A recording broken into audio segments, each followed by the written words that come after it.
Welcome to the brand new Draymond Green Show YouTube channel. Hit subscribe so you don't miss out on any of our content. So then you go from Detroit, kid from Georgia, country, move to Detroit, that adjustment, and then LA.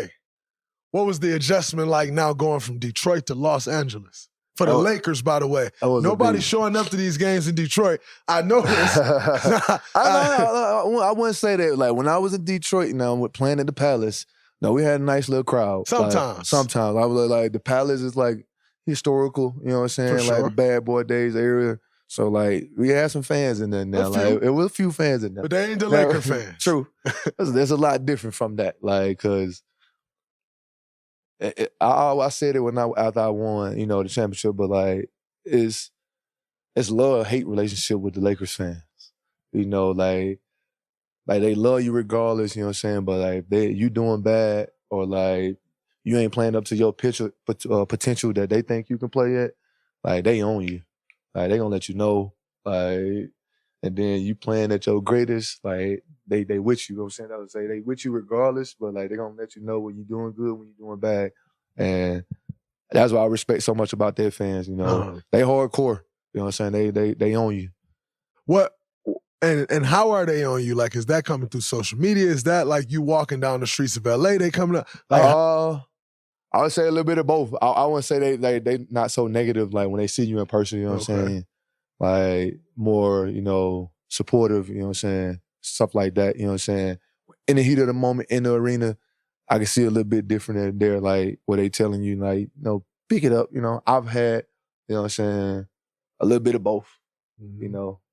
Through social media, like in the arenas, like to a point where they was like commenting on my wife pictures or like the pictures she posted and saying shit about me. So it was a lot of stuff that was going on at one point when I was there. You get to the Lakers. Lakers not very good. I think, what, a year later, 2 years later, Bron comes. Year later. Y'all get Bron. Yep.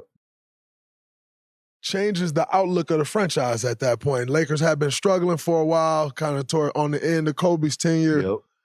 And to Kobe retiring a couple years, you get there. Then Bron come. What was that like? Like that big of a force coming to the team, the media attention, which the media attention for the Lakers is already crazy, but then you get Bron there. Like, what was that transition then like from going from playing with like all these young dudes and you kind of being the vet in the sense of what we were talking about? Yeah, been that young vet, they so-called, today. Yeah, I was. I think the older two guys when I got there in 2017 was I had Isaiah Thomas and Brook Lopez and Corey Brewer. I was only three older guys, and I was 24 at the time when I got there. Everybody else was like 19, 20, 21. Like, it's fucking crazy. Then Bron come in.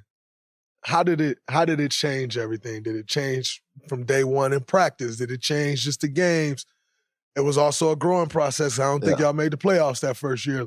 Yeah, no, it definitely was a growing process. Cause everybody, him adjusting, to everybody, and then everybody trying to adjust, to like him being there as well. So, like it was a big adjustment. Everything did shift. You know what I'm saying, as far as like, how we practice, how we watch film. Like doing like stuff as a team. A lot of the stuff changed there. And I was fortunately to have Rondo too at the time. When Bron was there. So like them two can both navigate, what's on the court, and how we want to play, I would say. But like it was an adjustment, but I don't think it was a big adjustment. How was the conversation? I'm a basketball nerd. I love the X's and O's. I love the game within the game. And so I'm asking this question personally for me because I want to know. Okay. What was the dynamic, the conversations like amongst Bron and Rondo? Because for me, Those are two of the greatest basketball minds Minds, to ever play in the man. NBA. I would say the conversation, the dialogue, like as far as like in film, man, like they broke down everything. Like that's who, like Rondo, the one that taught me how to watch film. You know, how to watch. Like I didn't start watching a full game of film until like 2 years, like 2 years ago. Wow.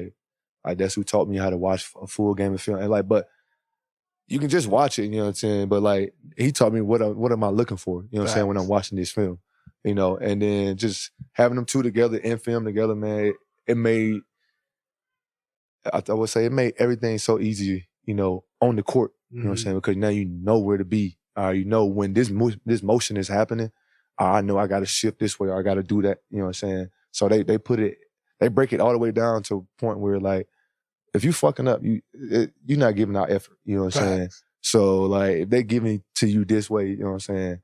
Like, that's knowledge, man. Just take that. You know what I'm saying? That was one of the things I took away from both of them. I just learned how to like break down that film, you know, and actually know what I'm looking at when I'm breaking it down. You know, so that was, and it's helped my career. You know what I'm saying? Being able to be a leader on other teams. You know, so absolutely. Was there ever a point or were there ever times where those two bump heads on their ideas? Because them some high level thoughts both of them dudes have. Were there ever times that they bump heads on their ideas? And if so, was there ever a time where Bron will back down and say, okay, we going with what Rondo's saying? Yeah, I feel like they both had, you know, their disagreements, you know, as far as like what we doing. But I feel like that would be, you know what I'm saying, more when they discussing together, because I've never seen it, you know what I'm saying, happen, you know, in person. So I feel like if they discussing amongst themselves, like have a disagreement, I feel like them guys, you know, they fix it before they even kind of, like, before we see them or like before we have like team film, you know, or whatever. But yeah, I've never seen them like disagree in person. But if they did, it's like, I feel like they both, you know what I'm saying, humble enough to like be able to listen to each other, you know what I'm saying, as far as like, because they both, like you said, man, one of the greatest at knowing the game. And I feel like, you know, them both hearing each other out, you know, helps out both of them. Absolutely. You know the beautiful thing about being a sports fan? There's only like 2 days the whole year without a game. 2. With so much happening and so much action, that makes just about every day game day at DraftKings Sportsbook. It's super easy for first-timers to get started. Try betting on something simple like picking a team to win. Go to the DraftKings Sportsbook app, select your team, and place your first bet. It really couldn't be any easier or any simpler. Baseball, golf, UFC, there's something for every fan of every sport to bet on DraftKings. And I know it's early, but football season will be here before you know it. And the Kansas City Chiefs are currently the favorite to win the Super Bowl on DraftKings at plus 550. And if you're new to DraftKings, you got to check this out. New customers bet $5 and get $150 in bonus bets instantly. Download the DraftKings Sportsbook app now and use code HOOPS. That's HOOPS. That's code HOOPS for new customers to get $150 in bonus bets instantly when you bet just $5. Only on DraftKings. The crown is yours.